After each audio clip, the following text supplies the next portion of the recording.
Welcome to Only One You Need Radio. We're not the only one you need. You are. We just show you how to get out of your own way. With your host, speaker, author, business coach, and consultant, David Dubé. Welcome to Only One You Need Radio. It's your host, David Dubé. Super excited to have you as always. And in this episode, we, my friend, are talking about depression. Depression is something that most people go through sometime in their life.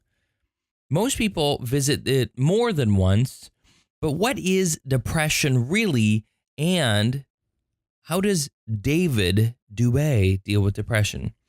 This is a text message that I had received from one of my friends, and that's exactly what he said. He says, does David Dubé ever get depression? I guess that's exactly what he says.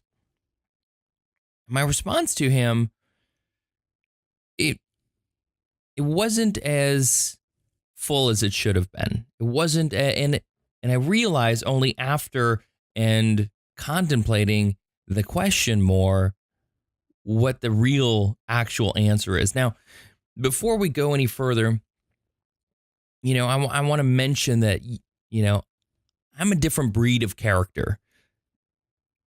And for good reason. This is my life. I'm going to lead it the way I want to lead it.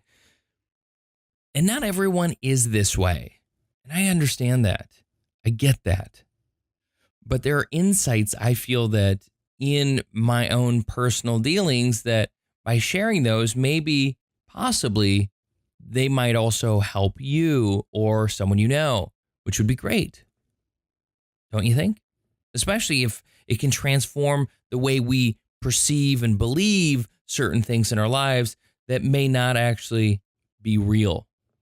And if you've listened to me for any amount of time in this radio show that I host, then you would know that I'm a very different kind of person.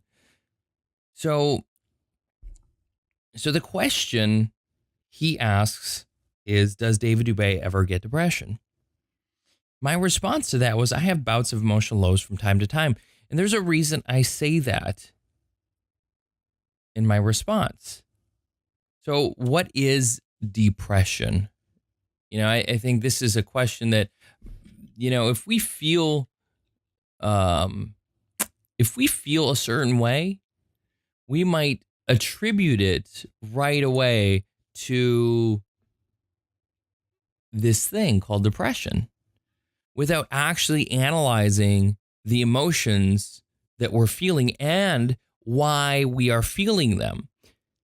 When we do that, we actually remove this veil called depression from our feeling centers.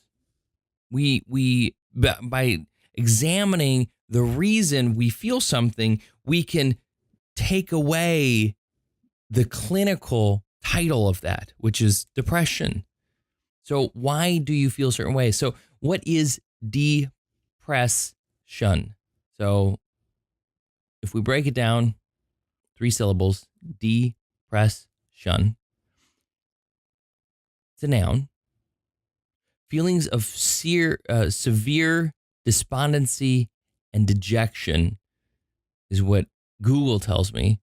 A long and severe recession in an economy or market. So we're not talking about definition 2 here. We're talking about definition 1. The feeling of severe despondency and dejection.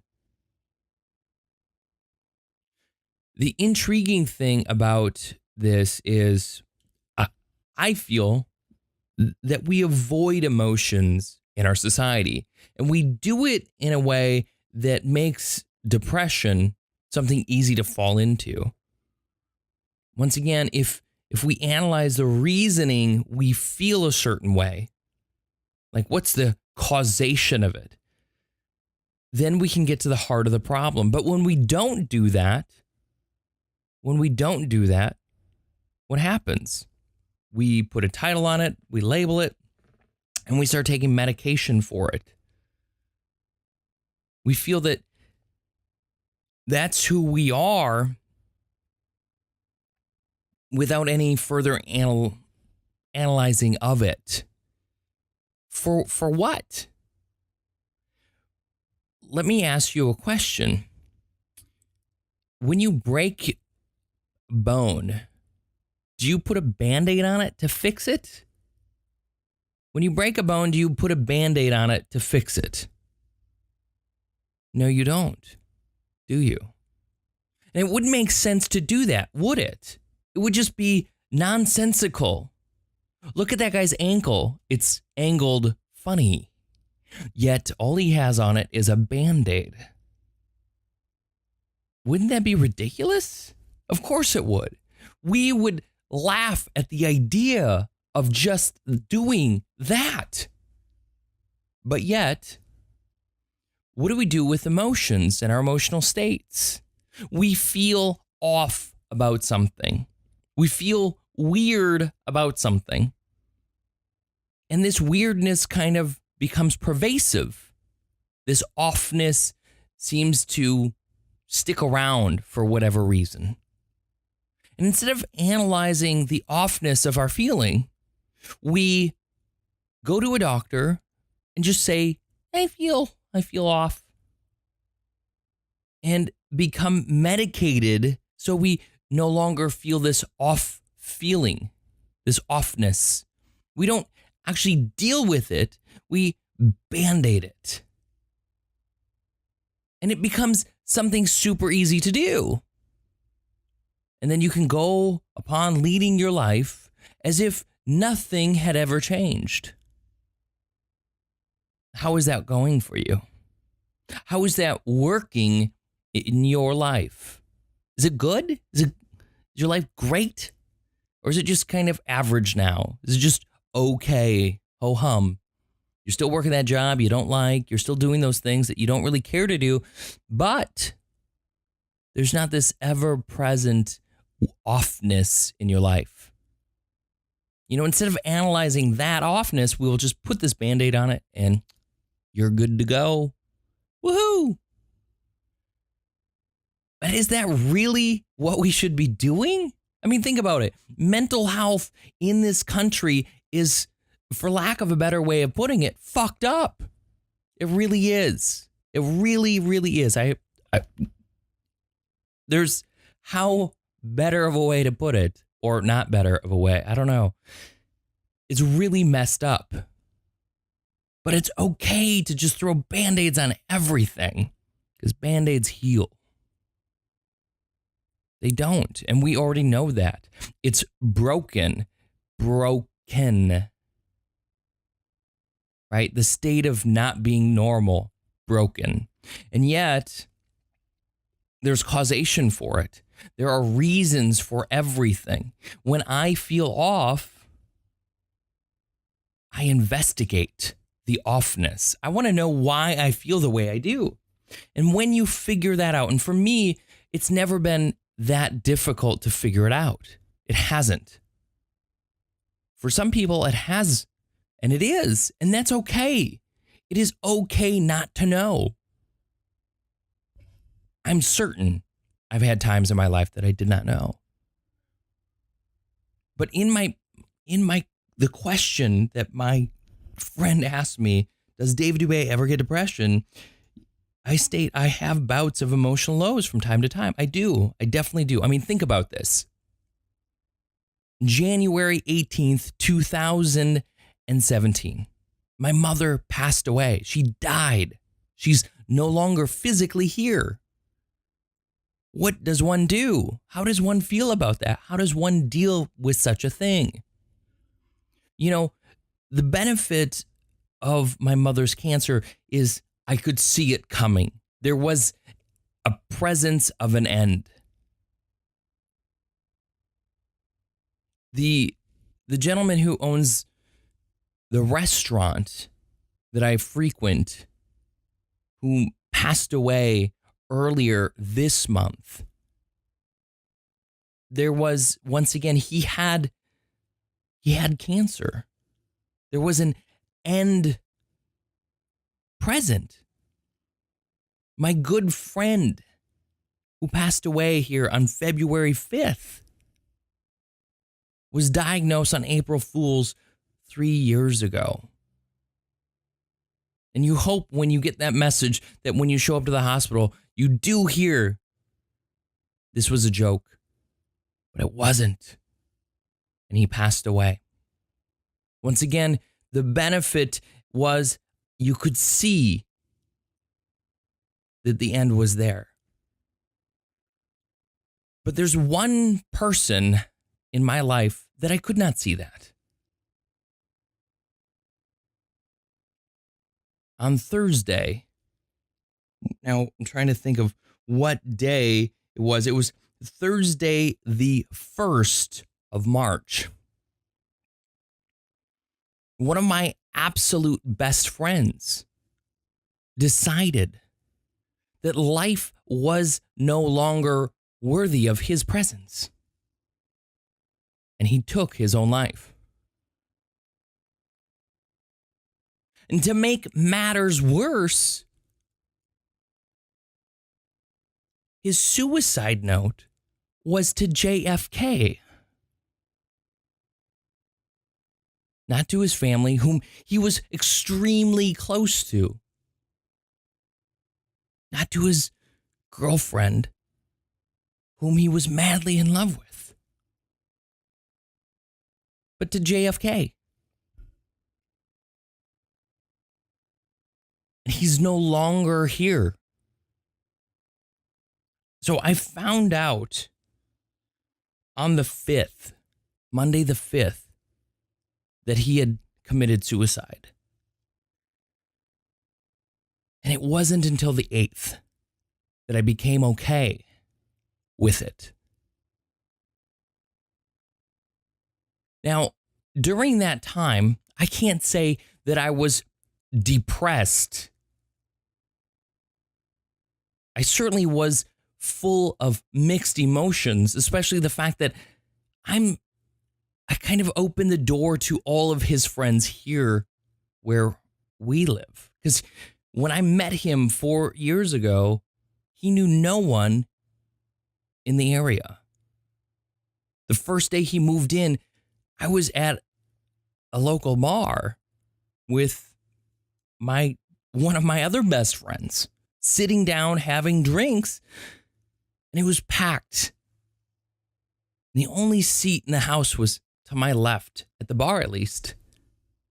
And he asked if he could sit down, and the rest became history. He was new to the area, he had just moved in. I had bunches of good friends, introduced him to a bunch of them, so I was the one who had to share with all of our friends that this had taken place. You know, what should I know about depression based on those things that have occurred in my life in recent time? What should I know? You know, what I do know is that life is a lesson and time is the teacher. Because every day I learn something new. And my life changes. And I know for a fact that if I allowed this, whether this being any of the multitudes of people who've left my life in recent time, to alter David Dubé, I wouldn't be who I am. I wouldn't be where I'm at. I also wouldn't be progressing.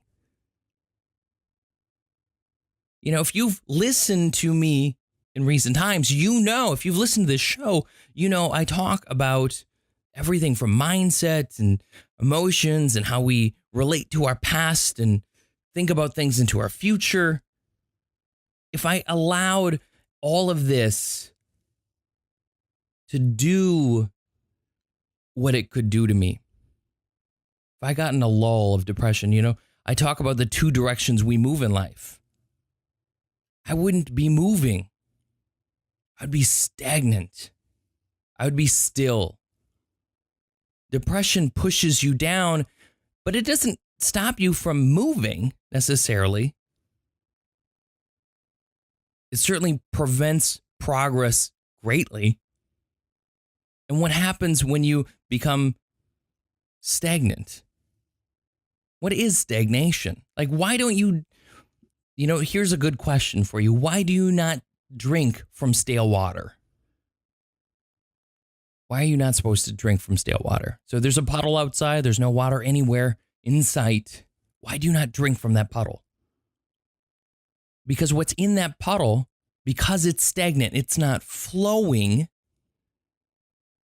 Flow is self-filtration. But when it's not in flow, it can't self-filter.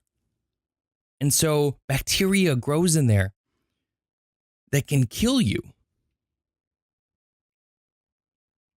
Depression can kill you because you become stagnant. You become stale. You don't continue to grow. You inhibit yourself from moving forward in any great fashion. And I can't have that in my life. That's not me. That's not David. That's not how David Dubé operates. That's not what I do. And I could never do that. I could never imagine not moving forward. There was an amalgamation of emotions that overcame me when I found out one of my best friends took his own life. And one of those is going to be, why? Why did you do this? What was the purpose? From someone who would never do it to doing it. What would the purpose be? I can't answer that. And I know I can't. And all the confusion within that. He was so close with his family. He was so close with his girlfriend. And he and I, within a very short period of time, 4 years, felt like I'd known him for a lifetime. That's how amazing of a person he was. And yet now he's gone.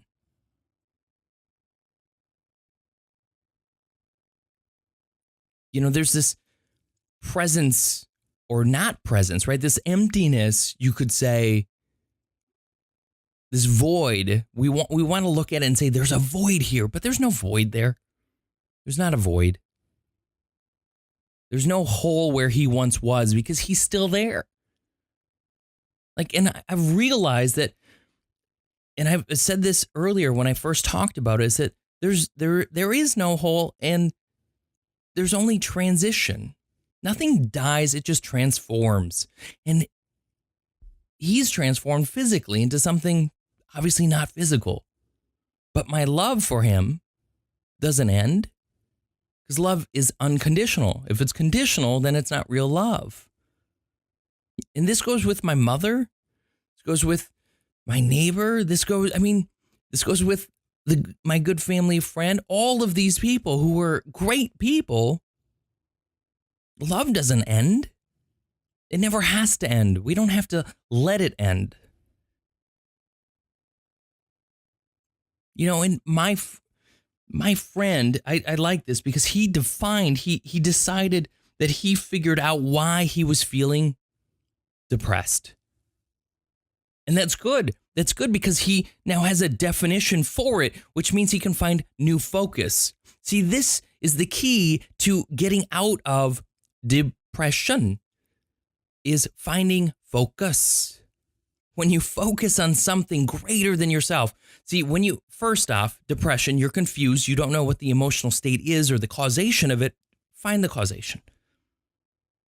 Find causation. When you find causation, which he has done, now that enables you to find refocus. Find a new vision for where to go. And when you find that new vision, you can lead yourself in a new direction. And this is what I came up with. This is why I felt I did him a disservice by not telling him this. Because he asked me, what do I do? He goes, how do you deal with it? How do you deal with these bouts? I said, I'll listen to audios, watch motivational videos, take naps, listen to music, talk to people who can get me out of my funk, go for walks, get out of my house, get out of my head. And those are all true. Those are all things I do. But all those things have one thing in common. that I didn't tell him, that I didn't share with him, and that I want to share not only with him here, but also with you here. And that is changing your focus. When you refocus on something other than what you keep thinking, because when you keep thinking the same thoughts, you keep getting the same results, which would be then depression. There are things you're focusing on that are taking away from who you are, which makes you feel like there's a hole and that you're not whole, but that there's something missing, right? The wholeness of you feels as if there's something missing. And only when you focus on what is missing do you continue to feel depressed. And so if you change that focus to a whole thing, to a new thing, then that changes. Now, there's another way to look at this. There's another way to think about this, and that is what's called state change. This past week, I was at an event in Orlando, and the previous episode of this, I mentioned that. And the very last presenter, the very last speaker, very last speaker of this event is someone you probably know. And you've probably heard of this person before. His name is Tony Robbins. Now, Tony is an amazing individual. If you don't know who he is, look him up. He's everywhere. Especially when you look him up, you'll notice that he is literally everywhere. Now, this episode's going a little bit long, so I'm going to kind of hurry it up here for you. And he talked about this. He talked about state change. You have to manage your state of being and state of mind. Those are the two things that you have to manage. And the reason is because they lead to your emotional state. When you change your physical presence, so if you go from sitting slumped shoulders, head down, to eyes up, head up, shoulders up, and you stand in what's called a power pose, maybe with your arms at your hips, your hands on your hips, what have you. That's a power pose. And you do that for a very short period of time, you'll start to feel different. This is inevitable. This is why going out and walking changes your state. This is why getting out of your head changes your state. When you focus, you change your state. And when you change your state, you can change your life. As an entrepreneur, I'm a little bit different in this aspect, because what I do is I'm not looking for me. I'm looking out for the greater good of you and other people, because my mission isn't myself. My mission is other people. And because my mission is other people and not myself, I serve less me and more you. And in serving you, I get fulfilled more. And when I fill myself based on helping other people, I feel like I'm able to do more and release any of these attachments that I have emotionally. But for those of you who aren't that way, and you're not in the service mindset, which you don't have to be right now, at some point you will want to be in all likelihood, but you change your focus. Find a goal, find something to chase that's new, that's exciting. I talked about this in an earlier episode. Find something new every day to fall in love with. And when you do, your life will radically begin to change. Anyway, I've gone so far over that I really wanted to, but I really, truly appreciate you. I love you. I want you to know that. I want you to reach out to me if there's anything I can do for you, any way that I can serve you better. I'm all over social media. Not hard to find. Only When You Need. Kind of an easy name. David Dubé, fairly original, the bald guy. You can find me. If this has helped you, if this has been of use for you and to you, please share this out. Share this with your people. All I ask is that if this helps you, that you will let this help someone else. That's it. That's all. I appreciate you. I love you. I look forward to being a part of your life more and more. It's time that you be the person you are meant to be. Believe in all that you're capable of and become more than you thought imaginable. I will see you, or catch you rather,